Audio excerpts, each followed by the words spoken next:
सगळीकडे अस्तित्वात दिसते. या जीएसटीचा पुढचा टप्पा, पुढचा नव्या प्रणालीचा पुढचा टप्पा हा उद्यापासून येतोय, जो थेट या देशातल्या प्रत्येक सर्वसामान्य माणसावरती सकारात्मक परिणाम करणार आहे. आणि म्हणून या नव्या बदलाचे स्वागत आपण सगळ्यांनी मिळून घटस्थापने दिवशी करूया, हे आवाहन करण्यासाठी, विनंती करण्यासाठी आज मी इथे आलोय. हे प्रश्न असतील तर विचार.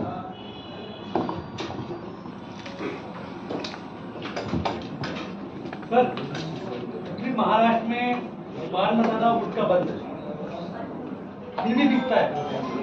कहीं ना कहीं सरकार को भी टैक्स का नुकसान हो रहा है कि नहीं हो रहा है? उसको सरकार को फायदा दिलाने के लिए कैसे क्या करेगा? ऐसा है, पूरी तरह से बैन तो है ही, लेकिन ये सामाजिक प्रवृत्ति है. फिर भी उसके अटकाव करने की पूरी तरह से तैयारी सरकार कर रही है. फिर भी कहीं चोरी छुपी होता है तो उसको भी पूरी तरह से अटकाव करना चाहिए. ऐसा कोई टैक्स की जरूरत नहीं जिससे हमारे समाज को नुकसान होता है. समाज को नहीं, सरकार को भी तो नुकसान हो रहा है. लेकिन सरकार ने ऑलरेडी बैन उसमें किया है, और अगर चोरी छुपे कहीं होता है तो उसमें भी कार्रवाई हो सरकार कर देगी. हाँ, विचार. सर, एक सवाल है कि महाराष्ट्र में आपने कहा कि वन नेशन वन टैक्स है, लेकिन महाराष्ट्र में एक्साइज ड्यूटी और वैट टैक्स अभी भी वाइन्स पे और उस पर वसूली जाती है. ऐसा है, क्या है? ऐसा है, जीएसटी का जब ये आया था मुझे पता था कि जीएसटी में ऐसा है कि हर स्टेट, सिर्फ महाराष्ट्र नहीं, बाकी अन्य राज्यों में भी कुछ अलग टैक्स है. पेट्रोल डीजल उसमें जीएसटी में आता नहीं है.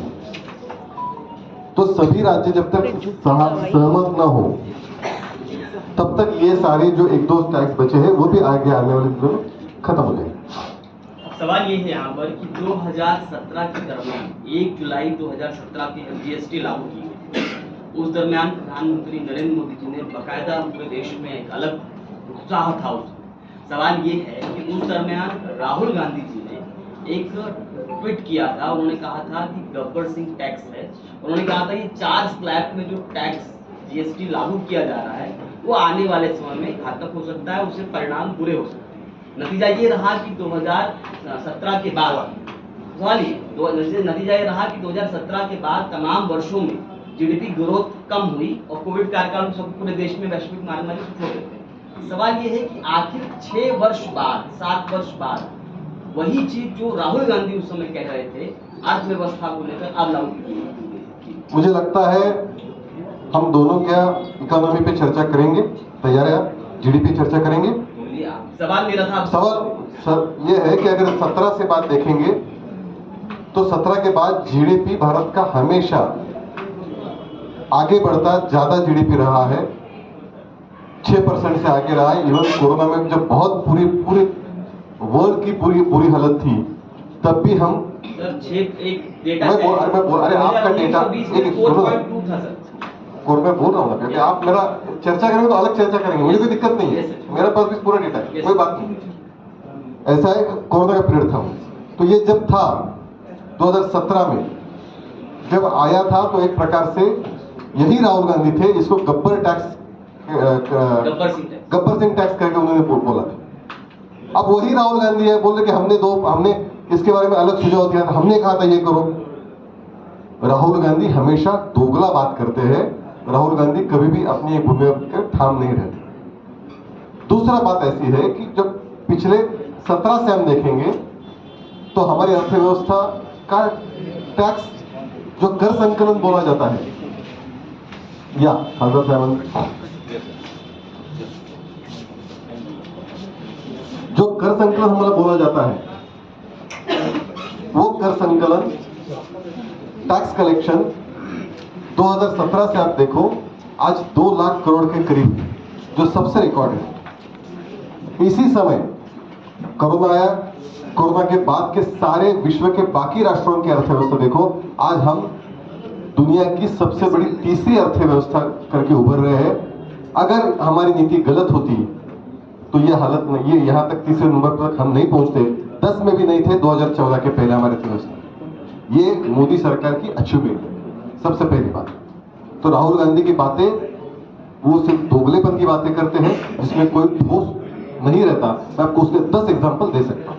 आगे सर, आता जो जीएसटीचा भार कमी झालेला आहे त्याचा परिणाम ज्या मानवी जीवनाच्या ज्या काही महत्व गोष्टी आहेत, जसं की घरपट्टी आहे, लाईट बिल आहे, यांनी कुठेतरी GST मुळे जास्त अतिरिक्त बिल जो आकारला जातो किती परिणाम होणार, आणि दुसरं शेतकऱ्यांना याचा किती लाभ? शेतकऱ्यांच्या बियापासून ट्रॅक्टरपर्यंत, म्हणजे अक्षरशः त्याच्या रोजच्या त्याला जे बियाणं लागतं तिथून ते ट्रॅक्टरपर्यंत 2-3 लाखाची ट्रॅक्टरपर्यंत सूट त्याला मिळणार, ते शेतकरी ट्रॅक्टर खायला जाते. किंवा तुम्ही म्हणाला श्रीमंत शेतकरी असतील, असं नाही, आता मध्यमवर्गीय शेतकरी ट्रॅक्टर घेऊन जातो. दुसरं असं की बियाणे प्रत्येक शेतकऱ्याला लागतं, त्यातही मोठ्या प्रमाणामध्ये त्याला सवलत मिळणार आहे त्या सगळ्या पैशामध्ये. त्यामुळे खतांवरती आहे, त्यामुळे प्रत्येक शेतकऱ्याशी, शेतीशी संबंधित प्रत्येक गोष्टीशी त्याला सवलत मिळणार आहे, त्याची किमती कमी होणार आहेत. आणि बहुतेक सगळ्या गोष्टी तर 2च ह्याच्यामध्ये, ज्या पूर्वी 28%, 40% मध्ये होत्या, त्या आता 5 आणि 18 मध्ये झाल्यामुळे खूप मोठ्या प्रमाणात त्या किमतीच्या सरासरी 12, 14, 10% इतक्या त्याच्या कमी किमती त्याच्या पुढच्या काळात होणार आहेत, हे नक्की.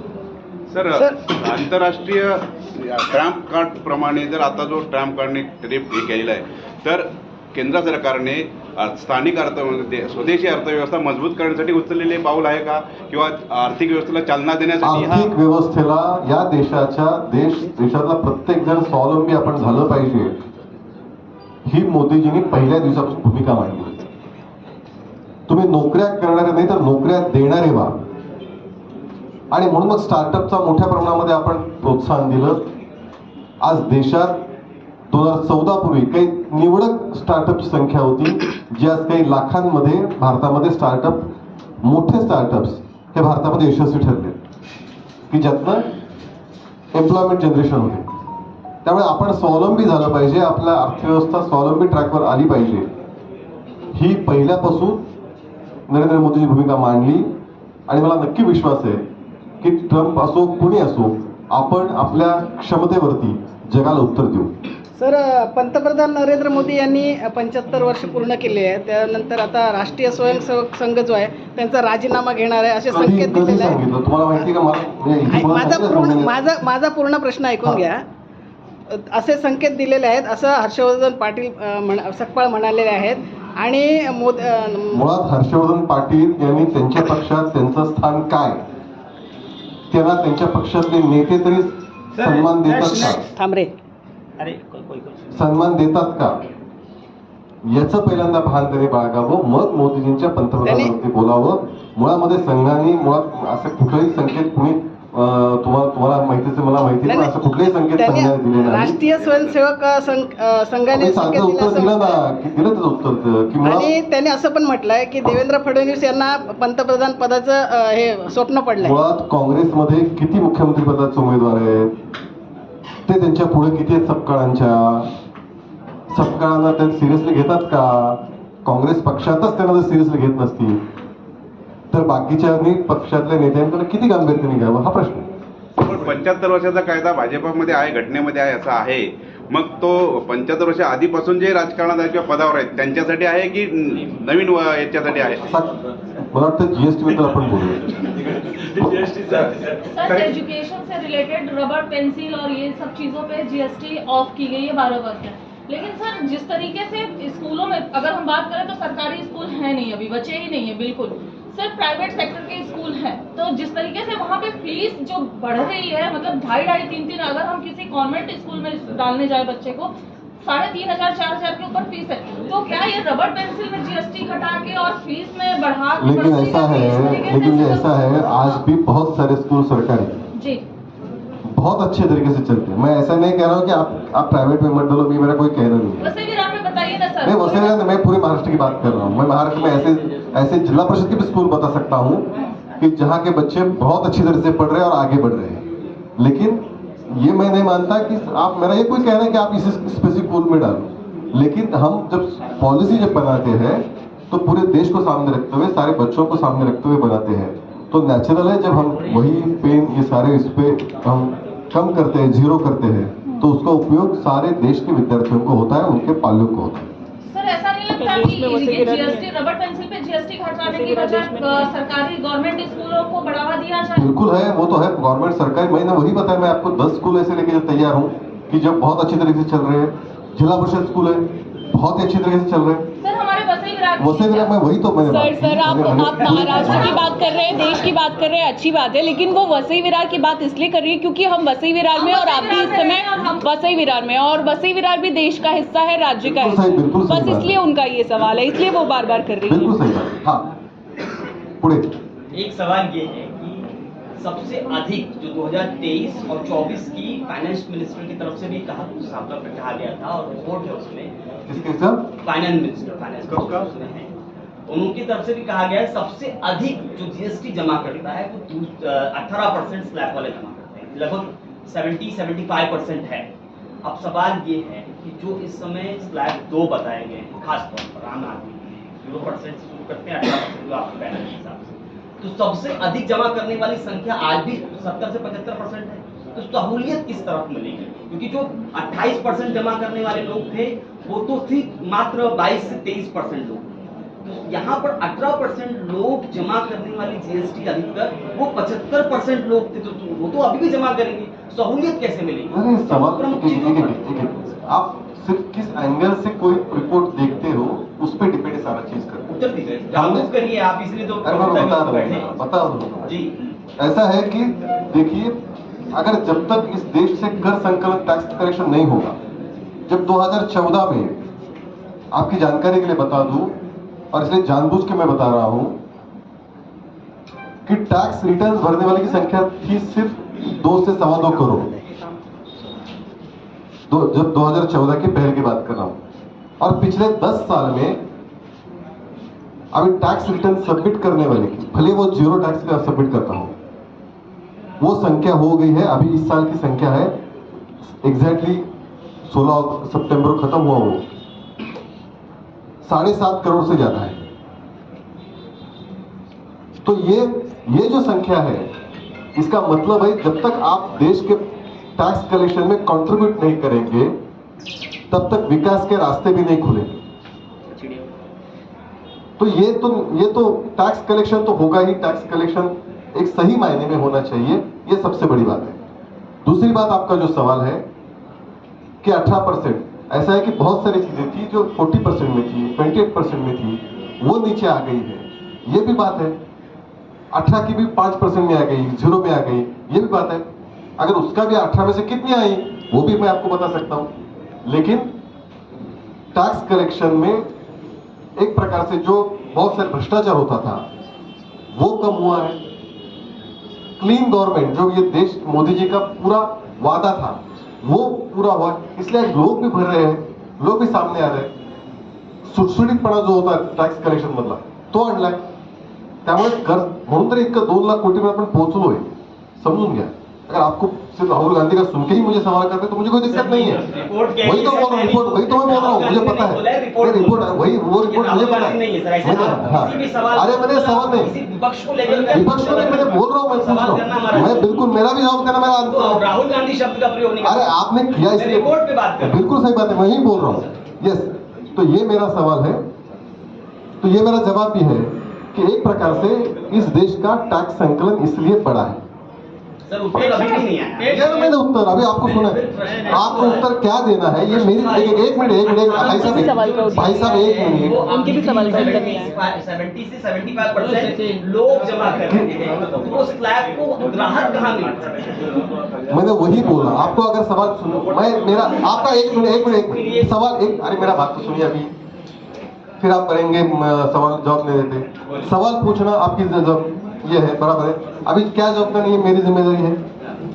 तो मैंने जवाब दिया कि 28, 18 ये सारे जो है, एक ये सारे कम भी हो गए टैक्स, अभी उसमें कितने हुए हैं ये मैं ये यहाँ बताने की जरूरत नहीं, मैं आपको अलग रिलीज देता हूँ कि कितने % कम हुए। 90% लोग, 90% लोगों को इसका फायदा हुआ है, ये क्लियर कट मैं बताता हूँ। उसका जो ये है वो बाद में बताऊंगा आपको।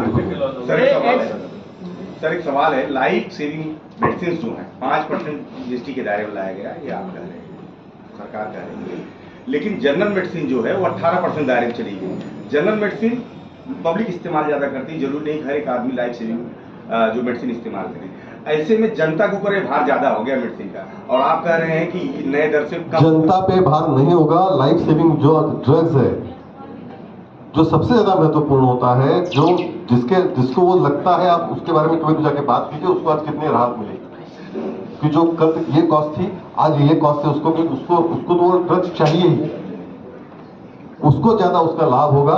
आप कभी तो जाओ कि उसको बात कीजिए, उसका दुख आपको महसूस होगा। लास्ट सर, वसई विरार शहरामध्ये आपण जर पाहिलं तर अनेक बार आणि रेस्टॉरंट सर, गेल्या ऐका ना, मला ऐका. GST बद्दल बोलायचं. GST बद्दल बोलतो. GST सर बद्दल बोलतो. नई तुम्हाला दरों प्रश्न तर ऐकून घ्या. सर एक नई मिनिट. दरों में एक सरकार के मिनिट. राजस्व का क्या असर पड़ेगा? क्या इससे टैक्स संग्रह कम होगा या बढ़ेगा? ऐसा है कि एक कहा गया है, कुछ राज्यों ने, विशेषतः कांग्रेस के राज्यों ने कहा था, और कांग्रेस का मैं दोगलापन इसीलिए कहता हूं, ये क्रेडिट लेने के लिए पहले आते हैं कि जीएसटी देखो हमने किया था। ये भी झूठ है, जीएसटी की शुरुआत कांग्रेस ने नहीं की थी। जीएसटी की शुरुआत की थी 2004 के पहले, 2003 के समय अटल बिहारी वाजपेयी जी ने जब पंतप्रधान थे तब जीएसटी आना चाहिए, इस प्रकार की शुरुआत की थी। जब प्राइम मिनिस्टर मोदी जी बने, मनमोहन सिंह थे,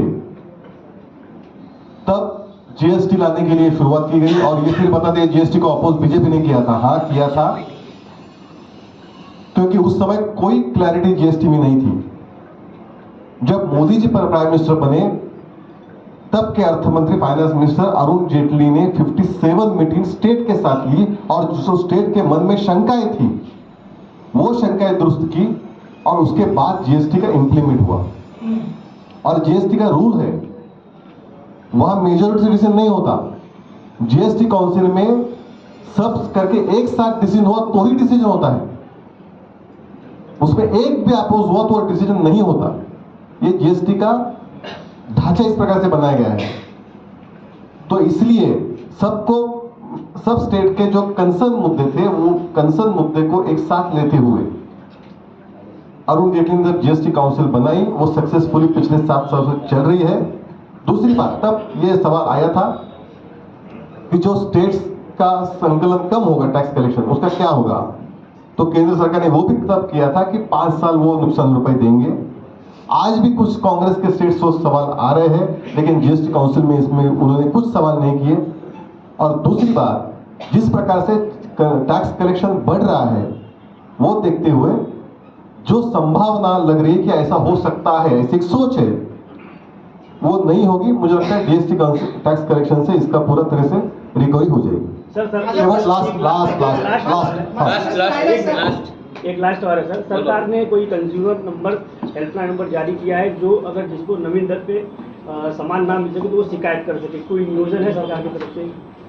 मुझे लगता है इसकी इतना इस प्रकार से इतना पब्लिक अवेयरनेस हो गया है कि मुझे नहीं लगता कोई व्यापारी, कोई ट्रेडर्स इस ऑलरेडी ये 15 दिन पहले, जब सितंबर के पहले वीक में जब हुआ शुरुआत, तभी से लोगों ने खुद ट्रेडर्स ने शुरू किया था कि चलो 22 तारीख से क्या अभी से हम ये करने की शुरुआत है। सर हेल्पलाइन नंबर जारी किया है, अगर आप बता देंगे तो लोगों को ठीक है, बता दो। हाँ, माझा प्रश्न बोला एक मिनिट एक मिनिट, प्रश्न, हाँ प्रश्न राहिला माझा. हा, बोला. प्रश्न असा आहे की आता जो नवीन जीएसटीचा भार जो कमी झालेला आहे, मी तुम्हाला एक उदाहरण देतोय की वसई विरार शहरामध्ये अनेक बार आणि रेस्टॉरंट आहेत. गेल्या 10 वर्षापासून, म्हणजे ज्या दिवसापासून जीएसटी आलेली आहे त्या दिवसाच्या नंतर त्यांनी जीएसटी भरलेलीच नाही, कुठे कुठे ते बिल पण देत नव्हते. तर आता जी काय जीएसटी तुम्ही जो भार कमी केलेला आहे, त्याचा फायदा असं तर नाही ना की जे श्रीमंत लोक आहेत, अंबानी अदानी, यांना पोहोचवण्यासाठी तुम्ही हे सगळं करताय? असं आहे, अंबानीचा संबंधच येत नाही. पहिली गोष्ट, आपण कुठला प्रश्न कुठे घेऊन जात आहे. नाही, प्रश्न असा आहे की एकीकडे पैसे, मला हे माहिती नाही की अंबानी अडाणीचे वसई विरारमध्ये बार आहे, हे मला माहिती नव्हतं. हे तुम्ही बोलत नव्हता की बार आहे, टॅक्स भरला नाही, आता अंबानी अडाणीनं बाहेर. तुमचा प्रश्न मला माहिती नाही खरं त्यांचे बार, मला खरंच माझ्या त्यांची बार नाहीये. हाँ, मग प्रश्न माझा असा आहे, तुमचा प्रश्न मला कळला. कहने का मतलब है, कोई किसी को एक्साइज डिपार्टमेंट हो, फूड एंड ड्रग्स डिपार्टमेंट हो, जो टैक्स कलेक्शन करते हैं, वो लोग तो भ्रष्टाचार में डूबे हुए, इसी में मुझे लगता है कि एक बार आप जानकारी ले लो. बता दो, बैठिए सर, बता दो. ये सबसे फेसलेस, आप किसी सीएक्स से जाके बात करो, मेरे सच में रिक्वेस्ट है आपको. एक मिनट बाद देना थोड़ा. फेसलेस जो व्यवस्था है, पिछले जब कोई भी रिटर्न भरा जाता था तो इनकम टैक्स से फोन आता था कि ये करो, वो करो, ये डॉक्यूमेंट पूरा करो, वो डॉक्यूमेंट पूरा करो. अभी सीओ को भी पता नहीं रहता उसका रिटर्न भरा हुआ क्लाइंट का कहाँ जाता है. और कितने दिन में, बहुत सारे ऐसे है कि आप रिटर्न भरते हो और तुरंत उसका, अगर आपका परतावा कोई है तो परतावा तुरंत आता है। तो एक प्रकार से जो इनकम टैक्स में जो बहुत बड़ा करप्शन था वो ऑलमोस्ट खत्म कर दिया इस सरकार ने, कोई अभी बचा नहीं उसके। अभी बची बात जो आप कह रहे हैं कोई, ये सरकार बहुत ही भ्रष्टाचार है, किसी के खिलाफ बिल्कुल सख्त है, और ये कॉमन पब्लिक को राहत देने के लिए ही ये जीएसटी के जो नए टप्पे आ रहे हैं उसके लिए ही है, बाकी किसी के लिए नहीं है। Thank you. सर क्वेश्चन एक लास्ट कैमरा संभाला, कैमरा